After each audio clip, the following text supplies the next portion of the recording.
sejarah.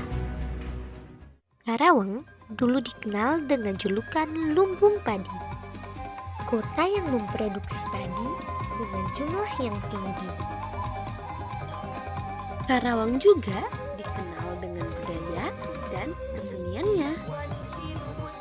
Salah satunya adalah Tari Jaipong Karawang. Namun, sekarang Karawang lebih dikenal dengan sebutan kota industri karena banyak berdirinya pabrik-pabrik di daerah Karawang.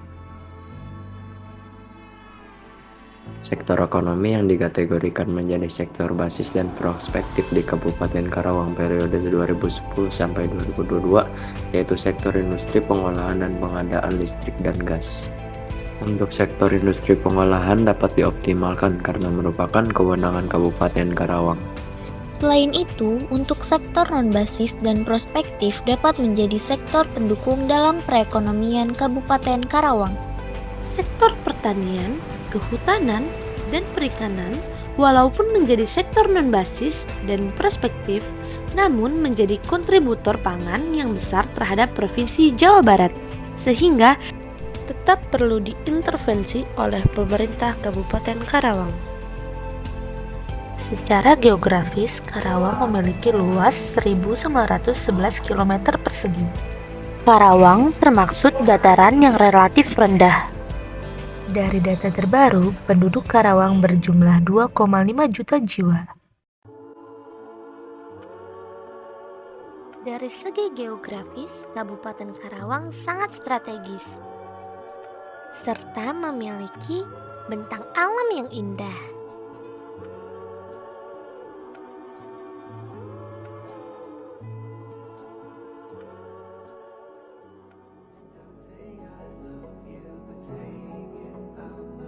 Mulai dari gugusan pegunungan,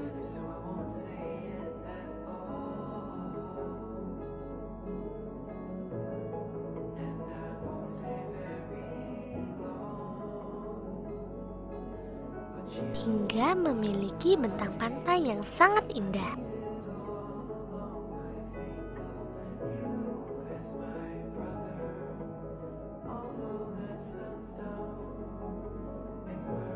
Karawang juga memiliki air terjun yang sangat sejuk dan asli dari pegunungan.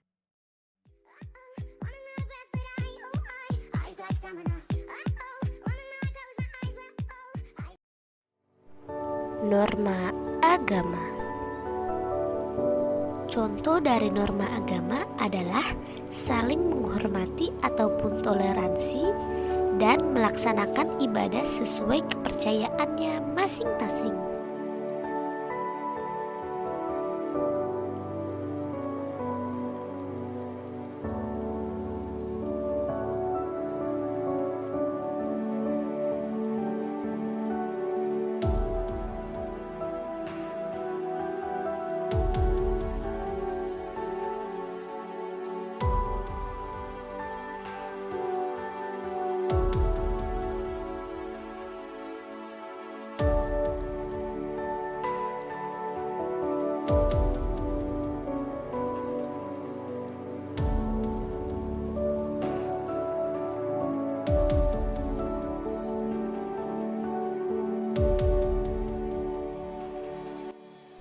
Norma kesopanan.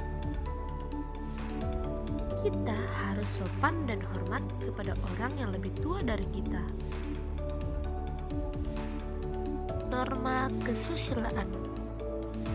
Contoh dari norma kesusilaan adalah saling membantu, hormat terhadap orang tua, dan saling bergotong royong untuk membersihkan lingkungan sekitar.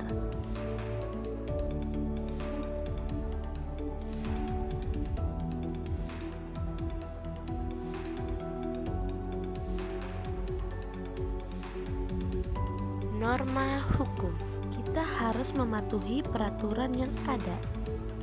Jika kita melanggar peraturan yang ada, maka kita akan mendapatkan hukuman. Contohnya, jangan bertawuran, hindari pergaulan bebas, jangan mencuri ataupun membuli. Dapat disimpulkan bahwa norma-norma tersebut termasuk ke dalam hubungan sosial. Hubungan sosial sangat terikat dengan norma-norma yang ada, dan kita harus menerapkan norma-norma tersebut dalam kehidupan sehari-hari. Penduduk Karawang semula beragama Hindu dan Buddha sebelum kedatangan Syekh Kuro. Syekh Kuro diutus untuk mengikuti pelayaran ke Majapahit dan berdiam diri di Karawang pada tahun 1415. Masyarakat Karawang kemudian memeluk agama Islam. Dalam sejarahnya, diceritakan awal mula penyebaran Islam di Karawang bermula ketika Syekh Kuro mendirikan pondok pesantren yang bernama Pondok Kuro. Di pesantren inilah pertama kali dibangun sebuah masjid di Karawang, yang sekarang menjadi Masjid Agung Karawang. Syekh Kuro kemudian menikah dengan Ratna Sandari, putri dari King Gedeng Karawang. Dari pernikahan itu lahirlah seorang putra yang bernama Syekh Ahmad yang menjadi penghulu pertama di Karawang. Syekh Kuro memiliki seorang santri yang berjasa dalam menyebarkan ajaran agama Islam di Karawang. Ketika usia anak Syekh Kuro dan Ratna Sundari sudah beranjak dewasa, Syekh Kuro menugaskan santri-santri yang sudah cukup ilmu pengetahuan tentang ajaran Islam seperti Syekh Abdul Rahman dan Syekh Maulana Mazzukur untuk menyebarkan ajaran Islam ke bagian selatan Karawang, tempatnya di Kecamatan Teluk Jambe, Ciampel, Pangkalan, dan Tegalwaru. Sedangkan anaknya Syekh Kuro dengan Ratna Sundari yang bernama Syekh Ahmad ditugaskan oleh sang ayah meneruskan perjuangan menyebarkan ajaran agama Islam di pesantren Kuro Karawang atau Masjid Agung Karawang sekarang. Sedangkan sisa santrinya yang lain yakni Syekh Bentong ikut bersama Syekh Kuro dan Ratna Sundari istrinya pergi ke bagian utara Karawang, tepatnya ke Pulau Bata, Desa Pulau Kalapa, Kecamatan Lemah Abang, Kabupaten Karawang. Syekh Kuro meninggal dan dimakamkan di Desa Pulau Kalapa, Lemah Abang, Kabupaten Karawang. Pada saat itu Karawang merupakan salah satu daerah tujuan perdagangan karena selain aliran sungai Citarum yang dapat menghubungkan wilayah Karawang, Bekasi, dan Jakarta, juga daerah ini diduga telah lama mempunyai peran dalam perdagangan. Menurut sumber-sumber lokal seperti Sejarah Lampahing, Wali Kabeh, Ratu, Pakuan, Babat Tanah Sunda, Babat Cirebon, Nyucruk, Sajarah Pakuan, Pajajaran, jeung Prabu Siliwangi. Syekh Kuro berperan besar dalam islamisasi di sana. Syekh Kuro datang bersamaan dengan Syekh Idhofi atau Syekh Datul Kahfi dari Baghdad.